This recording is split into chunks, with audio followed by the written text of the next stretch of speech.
Welcome back students to the video lecture series. I am Adil Mansoori from Civil Engineering Department of LG Institute of Engineering and Technology. So dear students, we were discussing about the distribution system. Okay, so up till now we have already covered certain topics, for example, different types of pipe networks, then its advantages and disadvantages, types of water supply system, then types of reservoirs, right? So let us now move towards another new topic.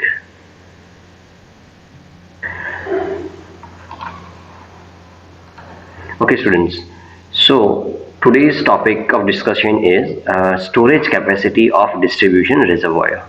Okay, so the total storage capacity of a distribution reservoir is the summation of balancing storage, breakdown storage, fire storage. Okay, so total storage capacity of a distribution reservoir is the summation of three types of storage, that is the balancing storage, breakdown storage and the fire storage. Okay, let us start with the balancing storage.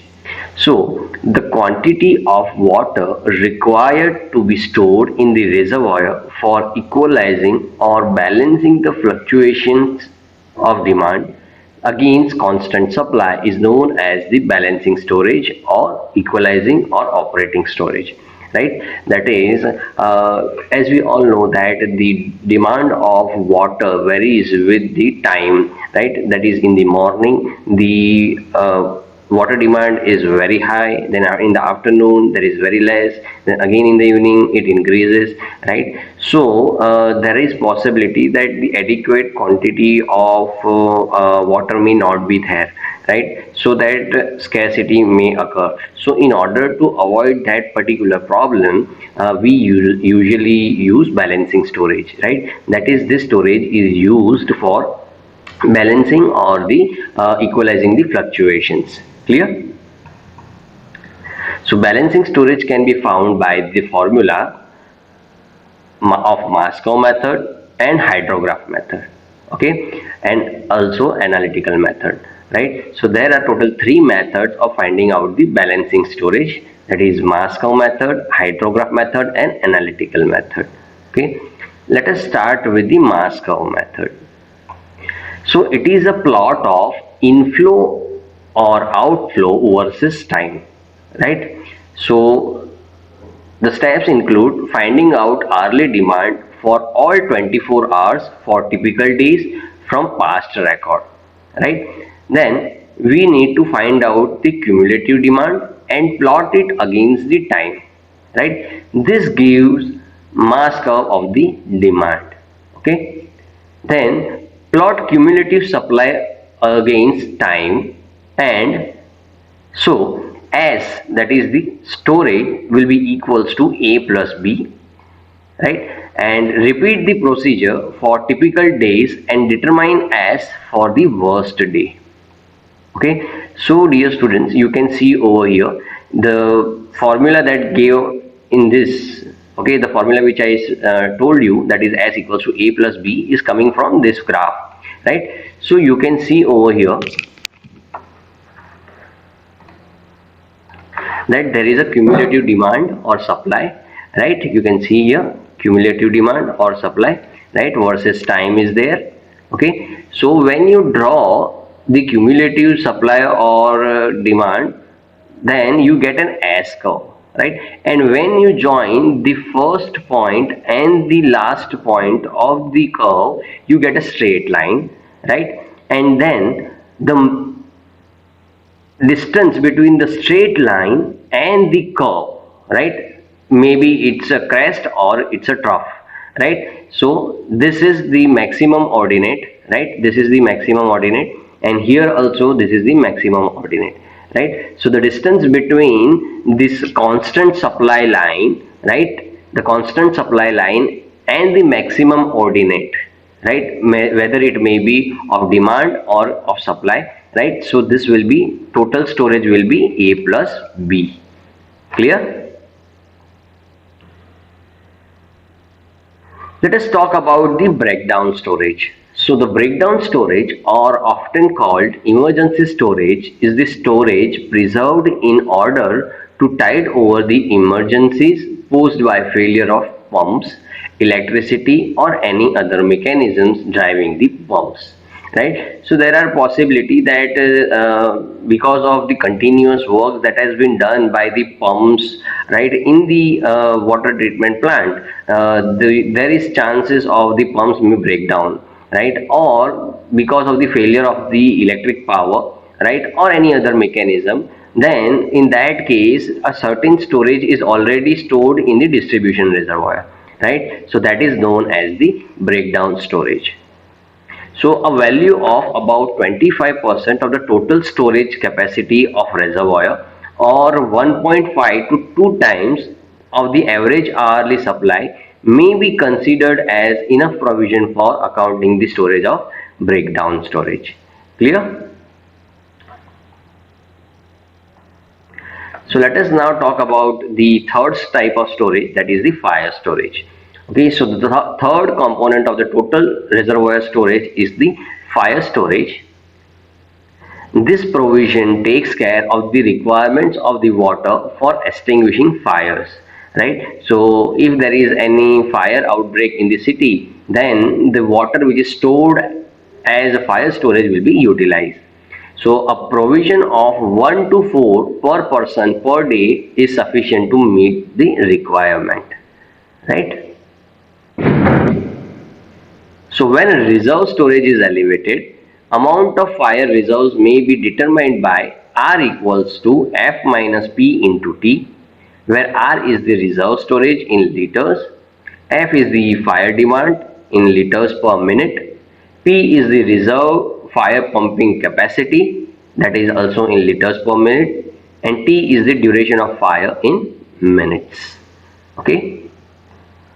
So the total reserve storage can finally be worked out by adding all the three storage. Okay, so let us now start with the numerical. The data says find out the storage capacity of equalizing storage for distribution reservoir for the data given in following table using analytical solution, right? So assume a 24-hour constant pumping. Okay, so here you can see that they have given time in hours, right, and hourly demand in kiloliters, right. So you can see that from the midnight till another day midnight, that is for 24 hours, they have given hourly demand, right. That is for 1 o'clock in the night it is 47,000 liters, then at 2 o'clock it is 54,000, and so on till 11 o'clock at the other day, right. 11 o'clock in the other day having 80 value, and at 12 o'clock in the midnight as 54. Clear? So let us learn how to solve this example. So I'll start with the solution.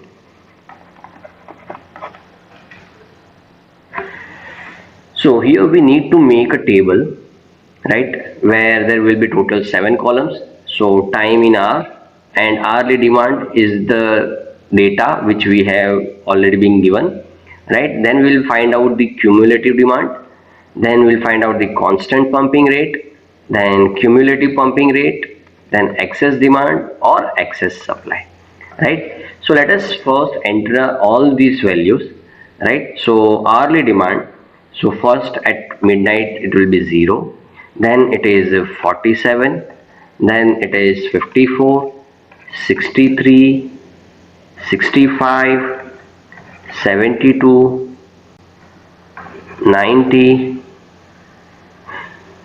102, 122, 130 and 129. Then 11 o'clock it is 120, and at 12 o'clock in the afternoon it is 108, right. So again for 1 p.m.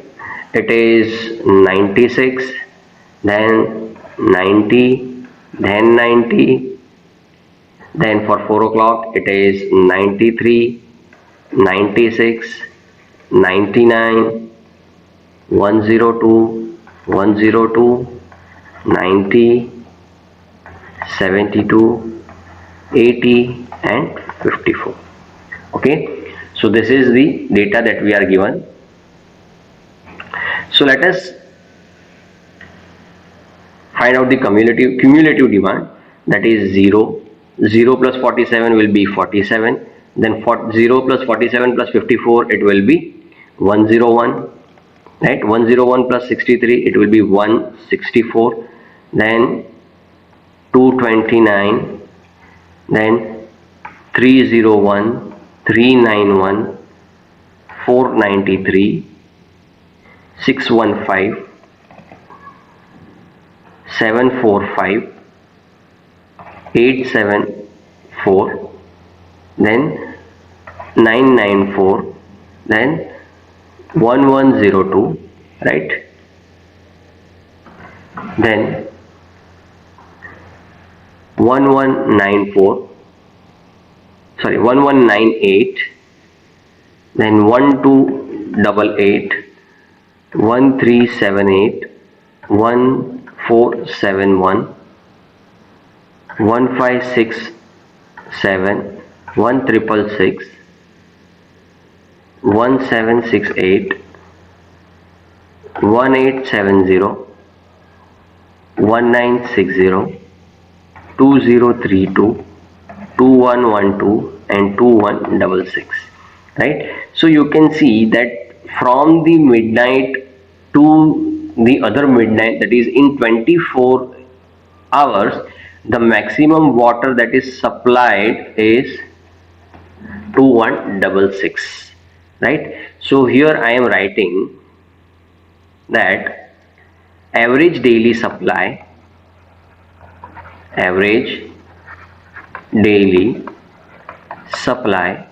is equals to 2166 into 10 to the power 3 liters, right? So therefore constant pumping rate, right? So we are given that the water is supplied at a constant rate, therefore constant pumping rate will be equals to 2166 divided by 24 into 10 to the power 3. So this will be equals to 90.25 liters, right? Into 90.25 into 10 to the power 3 liters, right? So in the constant pumping rate we will directly write 90.25, right, for all the values. So first one will be 0, right? So 90.25,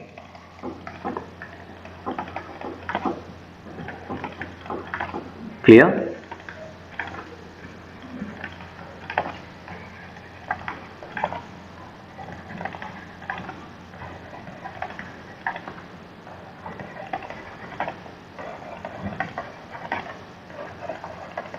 Mm-hmm. 90.25. Here also we will write down, right, that is 90.25, 90.25, 90.25,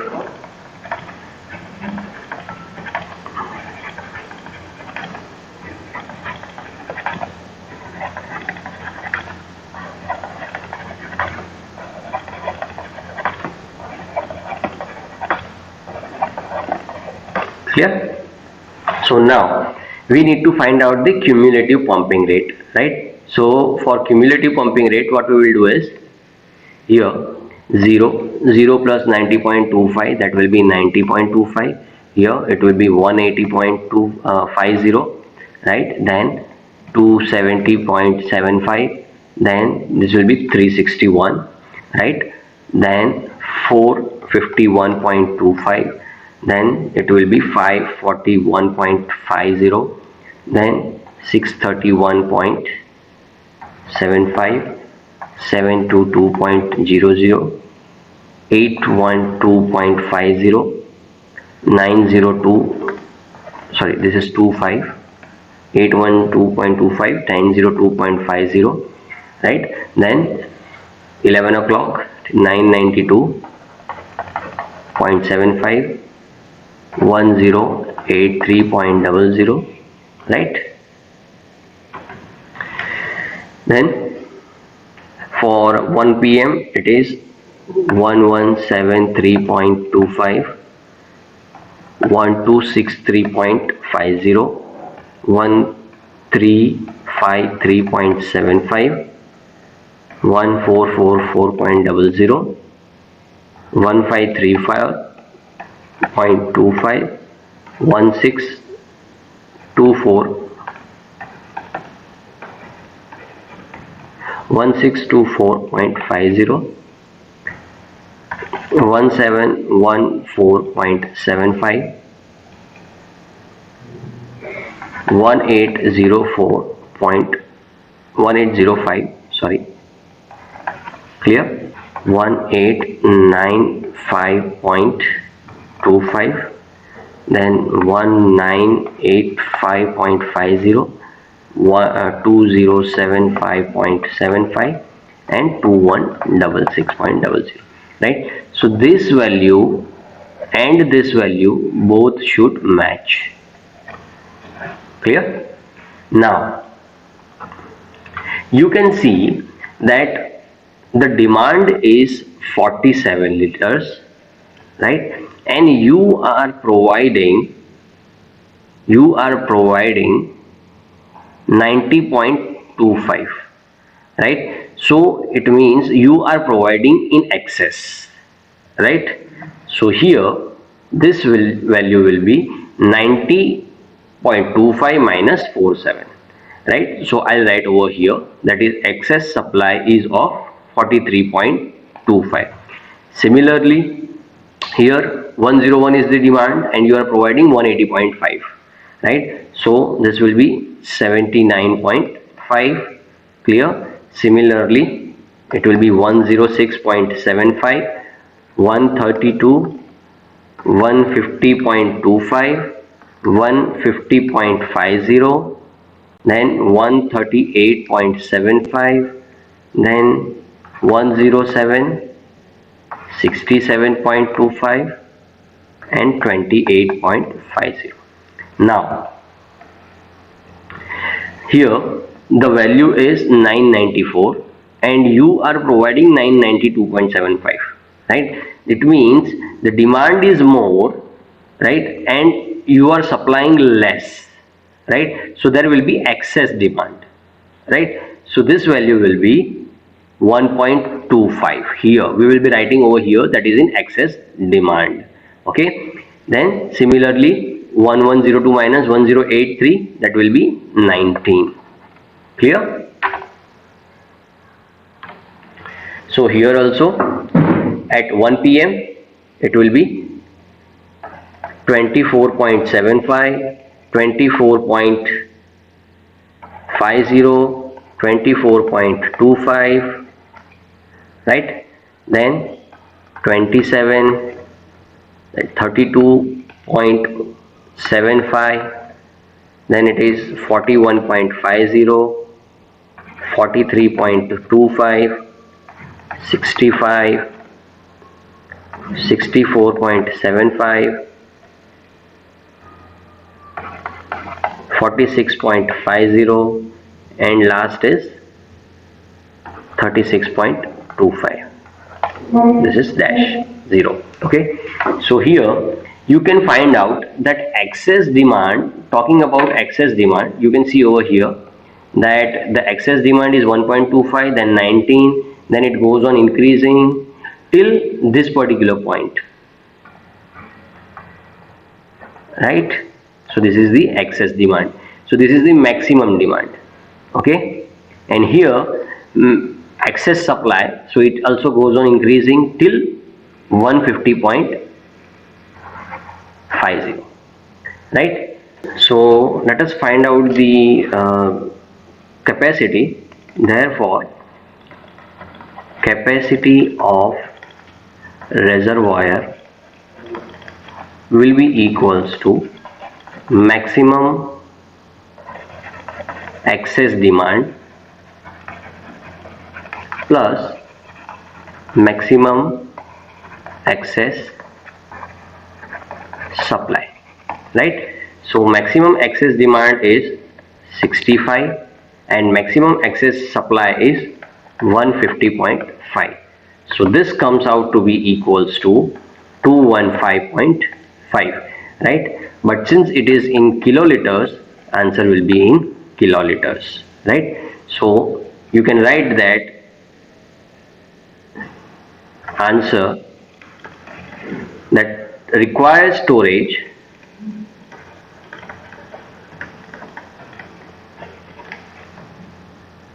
capacity of reservoir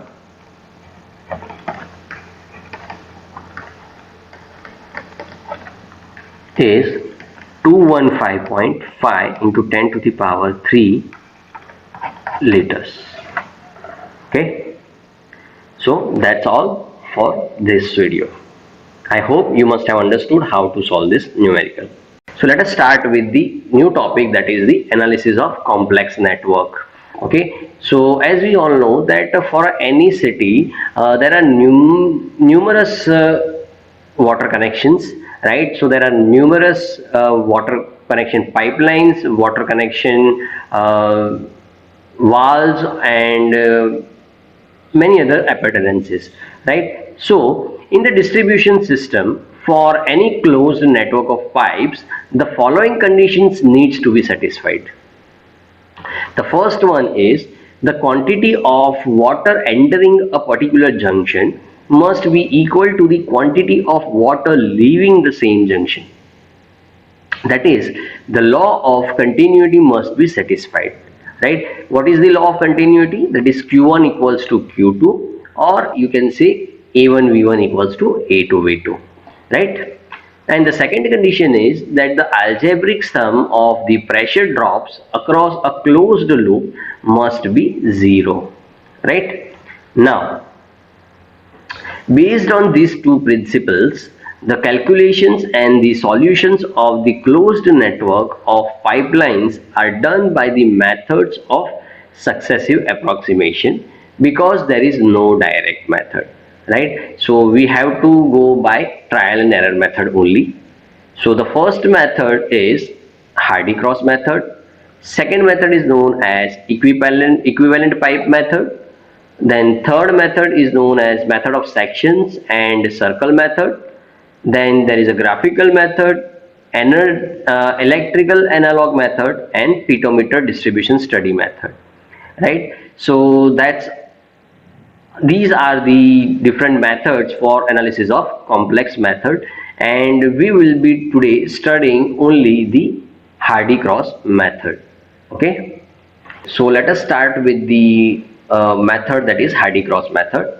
So in this method, the flow in each pipe is assumed by the designer in such a way that the principle of continuity is satisfied at each junction, and a correction to these assumed flows is then computed successively for each pipe loop in the network until the correction is reduced to an acceptable magnitude. Okay, so if I'll write, if QA is the assumed flow, okay, and let Q be the exact flow or the actual flow, right? So can I write that the change delta will be actual flow minus assumed flow, right? So therefore can I write that the actual flow will be delta plus assumed flow, right? So if HL is the head loss, right, therefore HL will be equals to KQ raised to X, and we saw that Q is equals to delta minus Q, delta plus QA, right? So can I write that HL will be equals to K into QA plus delta raised to X? Can I say? Right?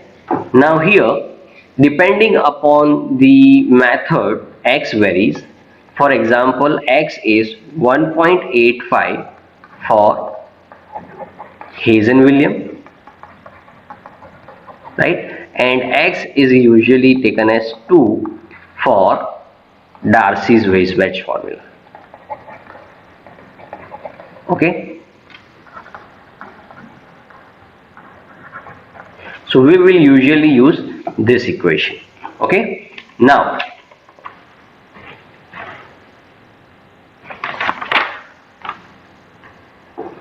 if I want to expand this, right? So this will be equals to K into QA raised to X plus X into QA raised to X minus 1 into delta and so on, right? But the values which are lesser than here, right, which are here that I have shown by dot dot dot is very less, so we are neglecting it. These values are very less, right? So therefore we will write that HL is equals to K QA raised to X plus X into QA raised to X minus 1 into delta, right? Now, around a closed loop,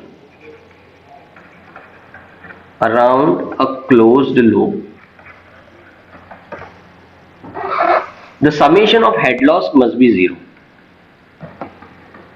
The summation of head loss must be 0. So can I write that sigma into K into QA raised to X plus X into QA raised to X minus 1 into delta should be equals to 0, right? So therefore sigma K into QA raised to X will be equals to minus of sigma K into X into QA raised to X minus 1 into delta, right? Now therefore what will be delta? Delta will be minus of sigma K into QA raised to X divided by sigma K into X into QA raised to X minus 1. Agree? Clear? So, since delta is given the same sign, right, or direction in all pipes of loop, the denominator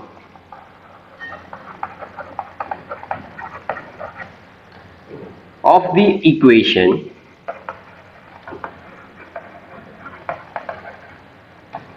is taken as absolute sum of individual items in summation. Okay, so therefore delta will be equals to sigma K, I'll write minus here, sigma K into QA raised to X, and here I'll write sigma, so taking modulus of K into X into QA raised to X minus 1. This will be equals to minus of HL upon X into modulus of HL upon QA. Okay, clear? So this will be the final equation. Okay, that is the delta will be equals to minus HL upon X into modulus of HL by QA. Right? So we will be using this particular equation for finding out the change or the difference. Okay, so let us now start with the numerical. So for the pipe network shown in figure, determine the distribution of flow, and the flow is turbulent and pipes are rough. The value of K for each pipe is indicated in the figure and use Hardy-Cross method. Okay.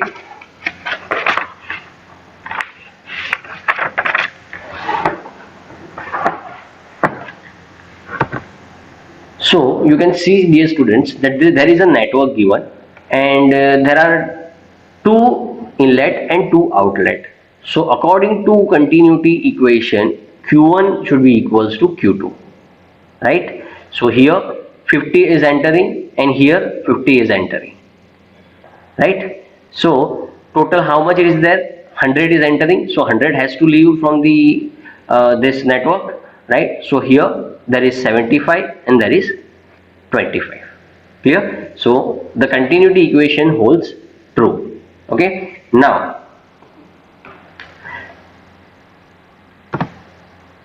here we first need to assume how much quantity of water is entering in each pipe, right? So what I will do is I'll assume the direction, right? First let me assume the direction. Okay, and I'll assume the quantity of flow. So here at junction A, 50 liter of water is entering. So they are divided into two. So I'll assume that in pipe AB 25 liter is going and in pipe AD 25 liter is going. Okay, so at junction B, how much quantity total is entering now? 25 plus 50, right? So that is 75. So what I'll do is I'll assume that here it is going 25 in pipe BD and 50 is going in pipe BC. Clear? So now coming to junction C, that is 50 is coming over here, right? And total leaving is 75. Fine. So another thing that might be coming from 2 point C will be some value. So let us take point D first. So at point D, 25 is entering and 25 is entering. So total 50 is entering and only 25 is leaving. So rest will be going towards this point. So 25 will go this side. So total coming at point C, 50 plus 25, that is 75. So 75 is living. So now the distribution is clear. Okay, so we will write over here that HL will be equals to KQ raised to X and let X be equals to 2 for Darcy's formula. Okay, now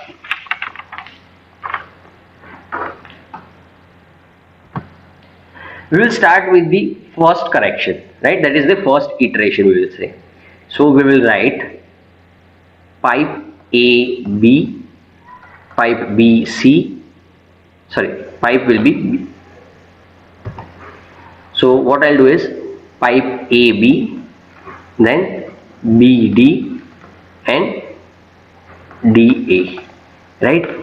So this will be the pipes for loop, right? So here what I am assuming is the water is flowing in this side, this direction, right? So this is clockwise. We will assume that clockwise is positive, right? So here you can see that the value of water is flowing from A to B and the direction is also in clockwise direction, so we will take this value as positive, right? Then here for BC also, sorry, for BD also it is the same direction, so we will take this also as positive. But here in AD the value or the flow is from A to D, but the direction is from D to A, right? That is in clockwise.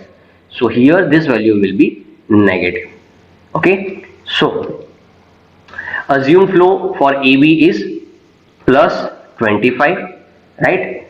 Then BD is again plus 25 and DA is minus 25, right?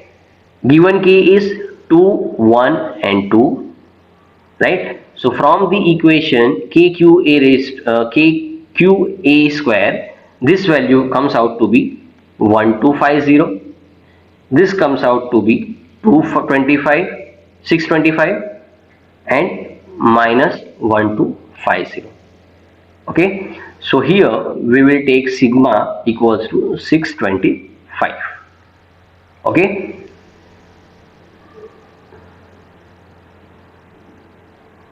now HL upon QA, right? So what will be the value? 1250 by 25, that will be 50. 625 by 25, that will be 25. And since this is a modulus, so 1250 divided by 25, it will be 50. Okay, so this comes out to be equals to 125, right? So similarly, let us talk about loop BCDB, right? That is BCDB. So here also we are assuming this direction, right? So this value will be positive, direction is same, correct? Here the direction is opposite, so this value will be negative, minus 25, and here also the direction is negative, so for dB this value will be minus 25. Okay, so here I'll write this BC, CD and dB. Okay, so this value will be 50, minus 25 and minus 25. Clear? And this is 4, 3 and 1. Clear? So this value comes out to be equals to 10,000, right? Then minus 1875 and minus 625. So this sum comes out to be equals to 7500. Okay, and HL by QA, this will be equals to 200. This value will be 75 and this value will be 25. So this sum comes out to be equals to 300. Okay, now we need to find out the corrected value, correct? So we need to find these values. So let us start.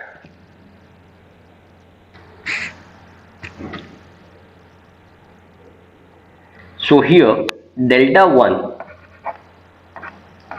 in loop 1, right? So this is A, B, C and D. We are going to talk about this value. This is plus 25, this is plus 25 and this is minus 25, right? So delta 1 will be equals to minus of sigma HL upon X into sigma HL upon QA, right? So this comes out to be equals to minus 625 divided by 2 into 125, and this comes out to be equals to minus 2.5, right? Similarly, for loop 2, delta 1 dash. Why delta 1 dash? Because we are doing only the first iteration, but it is for second loop, right? So this will be equals to minus 7500 divided by 2 into 300. So this comes out to be equals to minus 12.5. Okay, so now corrected value, let us find out the corrected value.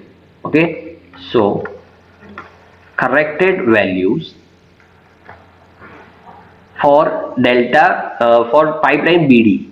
So in QBD will be equals to original value, that is QA for BD, plus delta 1 plus delta 1 dash. So what was QABD? Initially it was 25 plus delta 1 is minus 2.5 plus delta 1 dash, right?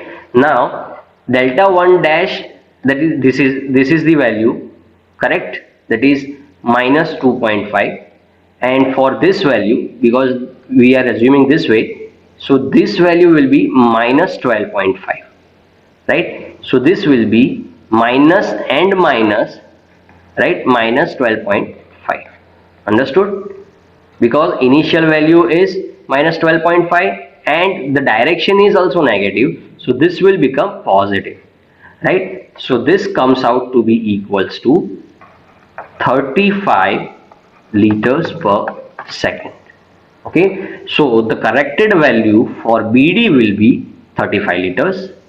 Okay, and similarly for QDB, right, QDB will be equals to original value QDB plus delta 1 plus delta 1 dash, right? So QDB, that is from here to here, the value will be negative. How much it is?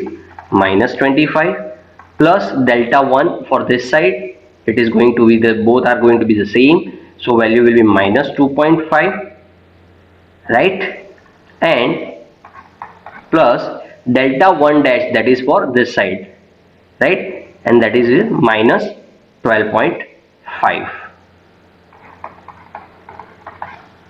Clear?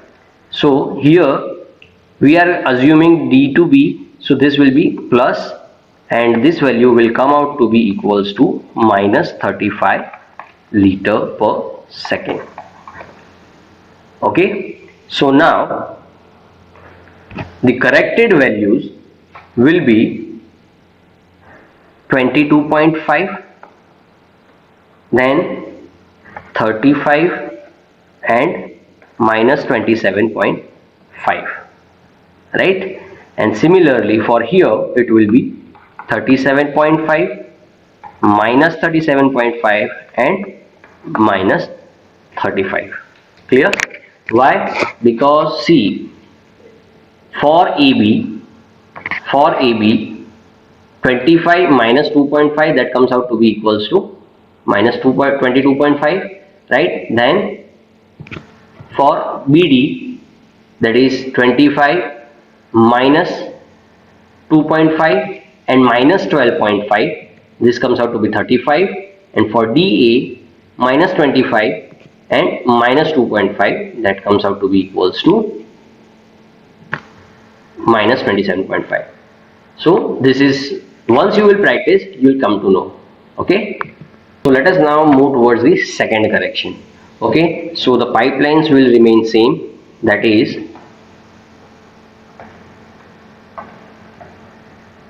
AB, BD, DA, right, then BC, CD and DB, right? Now the assumed flow will be taken as the corrected flow. Okay, so 22.5, then 35 minus 27.5. Similarly here 37.5 minus 37.5 and minus 35. K will remain same, 212 and 431, right? So here this value will be 1012.5, then 1225.0, then minus 1512.5, right? So summation comes out to be equals to 725, and this value comes out to be 50, 25 and 50, so this is 135. And now here this is 5625 minus 4218.75 and minus 1225, so this sum comes out to be equals to 181.25, and here this is 150, 112.5 and 35, so this sum comes out to be equals to 297.5. 5. Okay, so we need to find out the corrected values, right? So delta 2 in loop 1, so delta 2 will be equals to minus of 725 by 2 into 135, and that comes out to be minus 2.7, and delta 2 dash will be equals to minus 181.25 divided by 2 into 297.5. This comes out to be equals to minus 0.3, right? So in the previous values, this error was 12.5 and 2.5, right? Now they have approached almost towards the 0, right? This value has almost approached the 0. So I think further no iteration is needed, but we need to find out the corrected value, right? So therefore QBD will be equals to 35 plus delta 2 plus delta 2 dash, that is 35 plus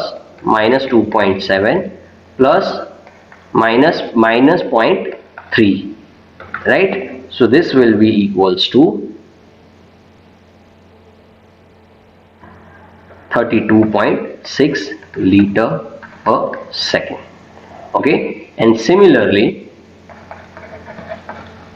QDB will be equals to minus 35 minus 0.3 plus 2.7, and this will be equals to 32.6 liters per second, right? So talking about these corrected values, this value will be 19.8, 32.6 minus 30.2. These values will be 37.2 minus 37.8 and minus 32.6. Okay, I hope you must have understood.